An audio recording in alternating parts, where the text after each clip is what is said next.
Let's see how to switch between two Chrome profiles on your MacBook.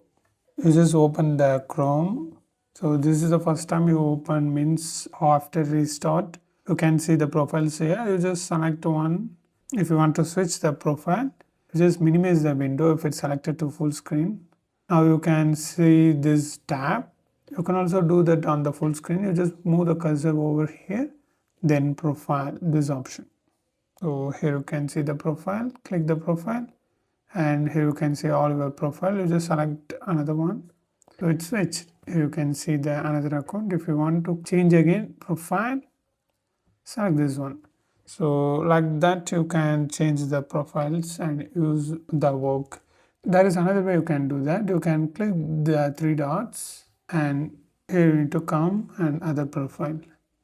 By this way also you can change that. This is how you need to do, and if you know more videos about MacBook, you need to watch this playlist.